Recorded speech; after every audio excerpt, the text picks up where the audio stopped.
Shalom jemaat Tuhan, selamat malam. Saat lagi kita akan mulai menyembah Tuhan. Mari sama-sama kita siapkan hati kita dan saya ajak kita sama-sama tundukkan kepala untuk berdoa. Bapa yang maha baik, Bapa yang maha kasih, terpujilah namamu Tuhan. Terima kasih Tuhan buat hari ini Tuhan. Kau sudah menjaga kami sepanjang hari, tiba saatnya kami Tuhan untuk memuliakan namamu Tuhan. Biarlah kami Tuhan boleh memuliakan Engkau dengan sungguh-sungguh Tuhan. Apa yang kami pujikan, apa yang kami sembah Tuhan boleh layak sampai ke hadirat-Mu Tuhan. Terima kasih Yesus, terima kasih Tuhan.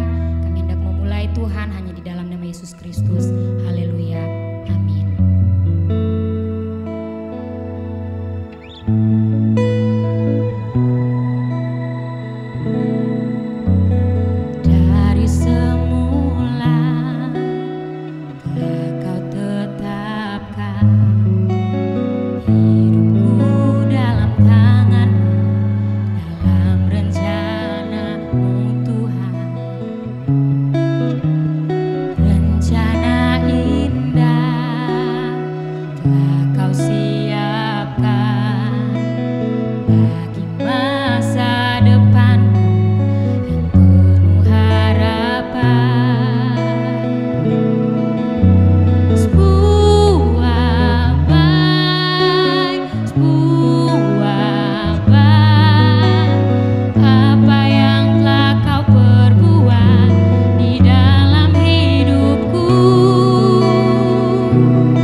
Sungguh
Puji Tuhan, saudara. Salam. Tak lupa saya ucapkan selamat tahun baru. Walaupun sudah beberapa hari yang lewat, saya rasa belum terlambat untuk saya menyampaikan kepada kita semua. Nah, saudara, kita sudah mendengar puji-pujian penyembahan kita yang kita sudah naikkan kepada Bapa di sorga, dan saat ini saatnya kita akan diberkati oleh firman Tuhan. Namun sebelumnya kita masuk di dalam firman Tuhan, mari kita berdoa. Bapakku yang baik, Bapa di dalam nama Tuhan Yesus Kristus, kembali kami naikkan ucapan syukur kepadamu atas segala rahmat kebesaran kasih-Mu kepada kami. Kami boleh menjalani tahun yang baru ini dengan penuh sukacita yang dari Tuhan. Kami boleh menjalani tahun yang baru ini dengan penuh kedamaian, karena Allah Immanuel ada bersama-sama dengan kami. Terima kasih Bapa yang baik. Saat yang indah ini Tuhan, saatnya kami akan menerima firman-Mu. Biarlah firman-Mu yang kami dengarkan bersama-sama ini boleh menjadi bagian kekuatan iman kami di dalam kami menjalani hidup sepanjang tahun ini. Kami yang menyampaikannya dan mereka yang akan mendengarkannya, semua di dalam berkat Tuhan. Terima kasih Bapa di dalam sorga. Di dalam nama Tuhan Yesus kami berdoa dan mengucap syukur. Haleluya. Amin. Saudara dikasih Tuhan, hari ini kita akan belajar bersama-sama satu tema firman Tuhan yang saya akan bawakan dengan judul pengharapan yang tidak sia-sia. Pengharapan yang tidak sia-sia. Nah, saudara, saya akan mengambil tema ini dari bacaan Markus pasal yang kelima, ayat yang ke-25 sampai dengan 34. Markus pasal yang kelima, ayat yang ke-25 hingga dengan ayat yang ke-34. Ayat ini sebenarnya sedikit agak panjang, tetapi saya akan membacakan untuk keutuhan dari renungan kita hari ini. Dikatakan demikian, adalah di situ seorang perempuan yang sudah tua. Adalah di situ seorang perempuan yang sudah 12 tahun lamanya menderita pendarahan. Ia telah berulang-ulang diobati oleh berbagai tabib, sehingga telah dihabiskannya semua yang ada padanya. Namun sama sekali tidak ada faedahnya, malah sebaliknya keadaannya semakin memburuk. Dia sudah mendengar berita-berita tentang Yesus, maka di tengah-tengah orang banyak itu, ia mendekati Yesus dari belakang dan menjamah jubahnya. Katanya, asal ku jamah saja jubahnya, aku akan sembuh. Seketika itu juga berhentilah pendarahannya, dan ia merasa bahwa badannya sudah sembuh dari penyakitnya. Pada ketika itu juga Yesus mengetahui bahwa ada tenaga yang keluar dari dirinya. Lalu ia berpaling di tengah orang banyak dan bertanya, "Siapa yang menjamah jubahku?" Murid-muridnya menjawab, "Engkau melihat bagaimana orang-orang ini berdesak-desakan di dekatmu, dan engkau bertanya, siapa yang menjamah aku?" Lalu ia memandang sekelilingnya. untuk melihat apa yang telah dilakukan. Ayat yang ke-33, perempuan itu menjadi ketakutan dan gemetar ketika mengetahui apa yang telah terjadi atas dirinya, tampil dan tersungkur di depan Yesus dan dengan tulus memberitahukan segala sesuatu kepadanya atau kepada Yesus. Maka katanya kepadanya, pada perempuan itu, "Hai anakku, imanmu telah menyelamatkan engkau, pergilah dengan selamat dan sembuhlah dan penyakitmu." Nah, saudara yang dikasihi oleh Tuhan, sekian jauh pembacaan kita.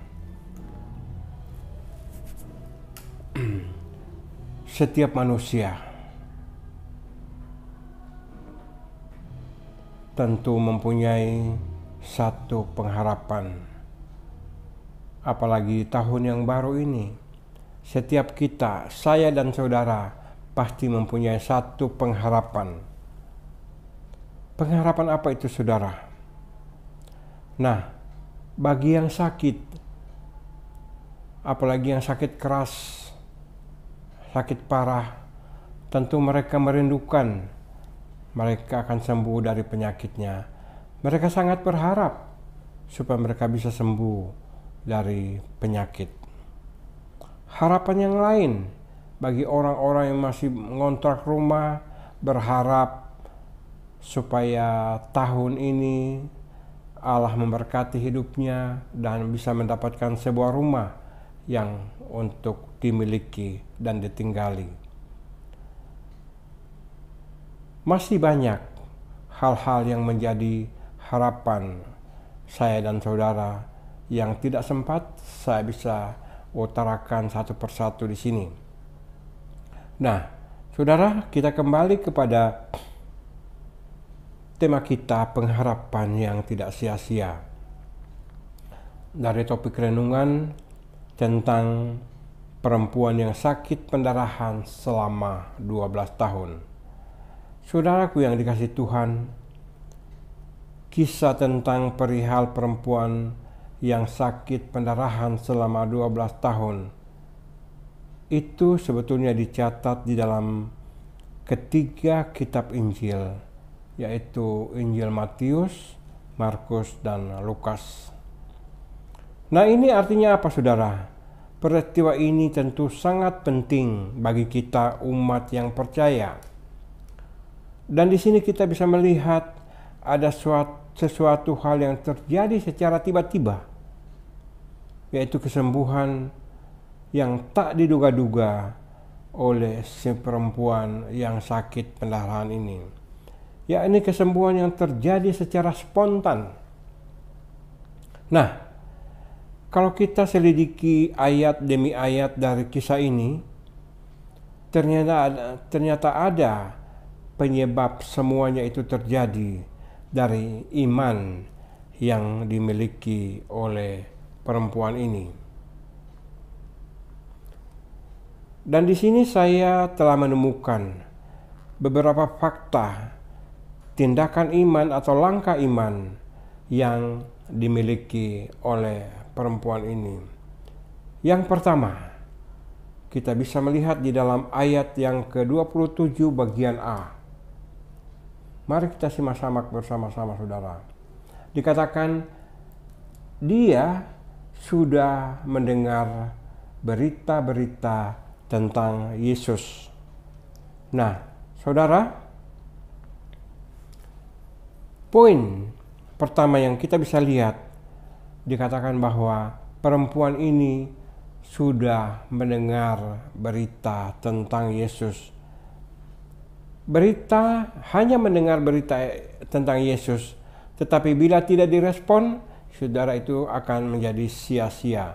Tetapi bila mendengar firman Tuhan dan direspon oleh hati kita, itu akan menimbulkan iman percaya kita. Kekasih Tuhan, Alkitab berkata bahwa iman timbul dari pendengaran akan firman Kristus. Roma 10 ayat yang ke-17. Ternyata perempuan ini setelah mendengar berita-berita tentang mujizat-mujizat yang dikerjakan oleh Tuhan Yesus, maka di sana timbul iman dan percaya di dalam hatinya. Tetapi kalau kita melihat kondisi penyakit dari perempuan ini, beberapa tafsiran mengatakan bahwa ia najis secara seremonial, dan karena itu dia dikucilkan dari segala bentuk ibadah Yahudi. Artinya perempuan ini tidak bebas bergaul dengan siapa saja, karena secara hukum Yahudi dikatakan bahwa dia adalah najis. Nah saudara, artinya saat ia mau bertemu dengan Tuhan Yesus, ada sebuah niat nekat untuk berjumpa dengan Tuhan Yesus. Dan kita lihat iman dari perempuan ini ternyata mengalahkan segalanya.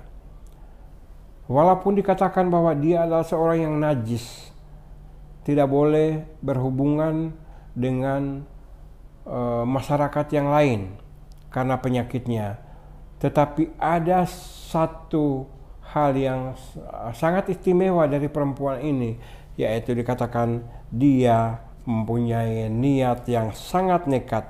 Lalu apa yang terjadi, saudara?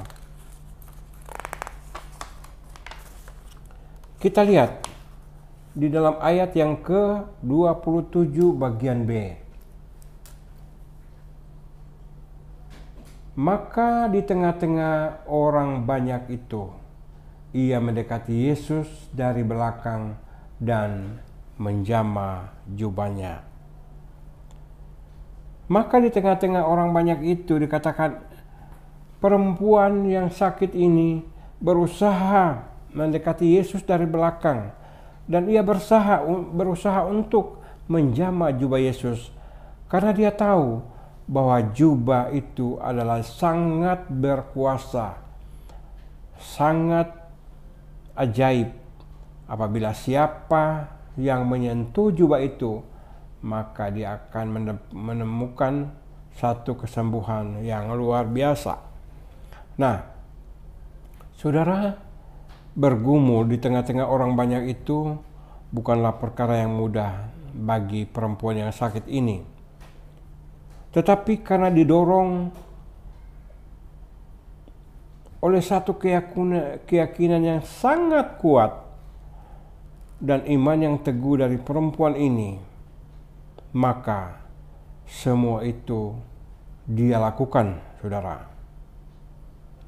Perempuan ini dikatakan sangat berani bertindak tanpa ragu-ragu. Di sini kita lihat satu lagi tindakan yang dipuji sebetulnya oleh Tuhan Yesus. Ada sebuah tindakan yang sangat tidak ragu-ragu, atau dikatakan tanpa ragu-ragu dia berani mendekat kepada Yesus. Nah, saudara, sikap ini kadang-kadang yang tidak dimiliki oleh sebagian banyak orang Kristen. Ada keraguan di dalam hati seseorang yang menyebabkan berkat itu jauh dari kita.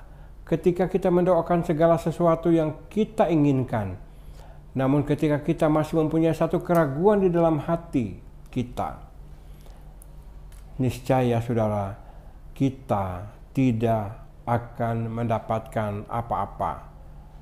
Kita bisa bandingkan di dalam Yakobus pasal 1 ayat 6 dan ayat yang ke-7.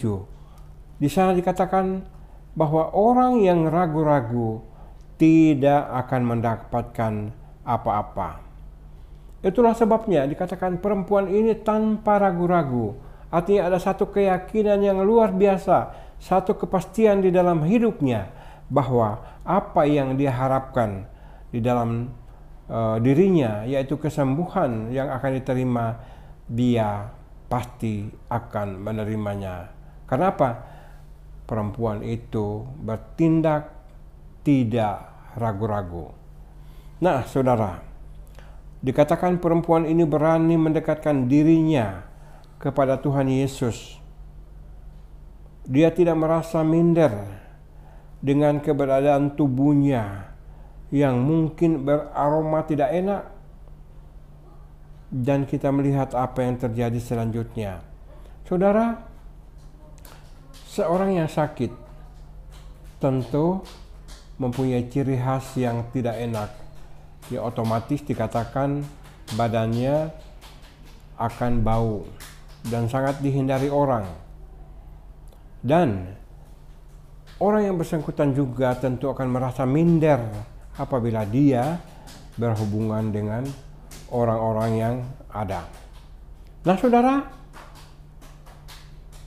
tetapi kita lihat apa yang terjadi selanjutnya. Ayat yang ke-28 dikatakan, sebab katanya, asal kujama saja jubahnya, aku akan sembuh. Nah, saudara, perempuan ini berkata, asal kujama saja jubahnya, aku akan sembuh. Saudara, dari ayat ini kita dapat melihat bahwa ada satu keyakinan iman yang teguh. Ada satu keyakinan iman yang sangat teguh. Ada satu kepercayaan yang sungguh-sungguh tanpa ragu-ragu. Dan kita tahu bahwa sesungguhnya inilah alasan Tuhan mau menyembuhkan perempuan ini secara ajaib. Yesus mau melakukan mujizat ini secara terbuka. Kekasih Tuhan, lalu kita bisa melihat di dalam ayat yang ke-30, di sana dikatakan,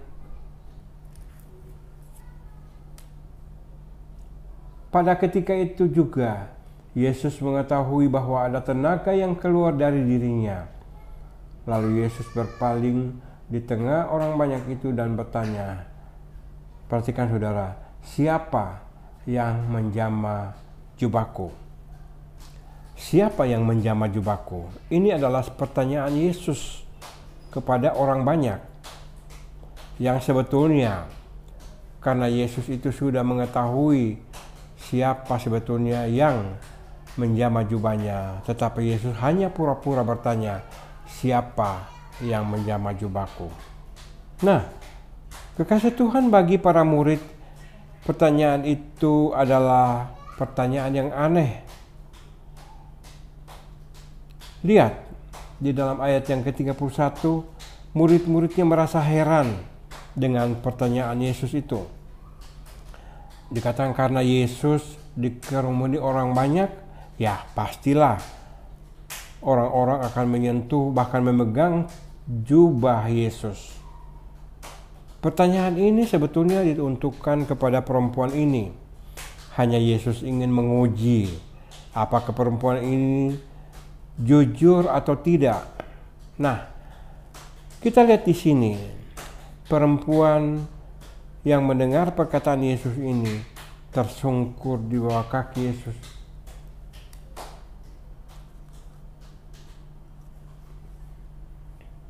Dia menjadi takut, menjadi sangat takut. Tetapi ketika melihat kejujuran perempuan Yesus, tersungkur di kaki Yesus dan mengakui semua perbuatannya, perempuan yang jujur ini mengakui semua kesalahannya. Saudara, apa yang terjadi? Yesus dengan sangat luar biasa memuji perempuan ini, mengatakan, hai anakku, imanmu telah menyelamatkan engkau. Pergilah dengan selamat dan sembuhlah dari penyakitmu. Kekasih Tuhan, inilah sebuah contoh yang baik dan perlu kita teladani oleh anak-anak Tuhan, bahwa ketika kita melakukan kesalahan, datanglah kepada Yesus dan mohonlah pengampunannya. Dan kita bisa melihat di dalam ayat yang ke-34 tadi, saya sudah bacakan tadi dan sekali lagi saya akan membacakan perkataan Yesus. Maka kata Yesus kepada perempuan itu, "Hai anakku, imanmu telah menyelamatkan engkau, pergilah dengan selamat dan sembuhlah dari penyakitmu." Nah, kekasih Tuhan yang sungguh luar biasa, pujian Tuhan Yesus kepada perempuan yang sakit ini. Yesus memuji tindakan perempuan ini yang penuh dengan iman dan penuh keyakinan yang kokoh untuk mendapatkan mujizat dan kesembuhan dari Tuhan Yesus Kristus. Kekasih Tuhan,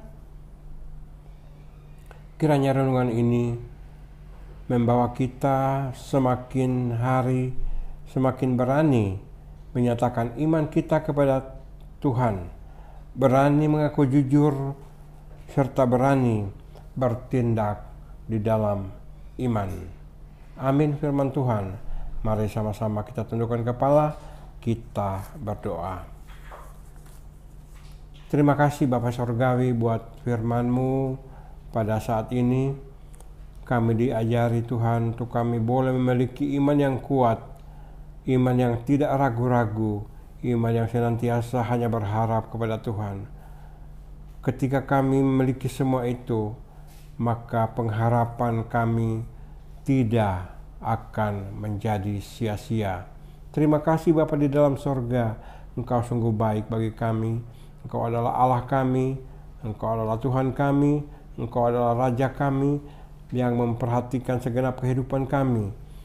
Dari apapun yang kami butuhkan di dalam kehidupan kami percaya Tuhan sudah mengetahuinya, tinggal bagaimana kami mengimani sebuah pengharapan bahwa Engkau akan memenuhi segala kebutuhan kami. Terima kasih Bapa di dalam sorga, dalam nama Tuhan Yesus kami berdoa dan mengucap syukur. Haleluya. Amin. Terima kasih. Tuhan Yesus memberkati.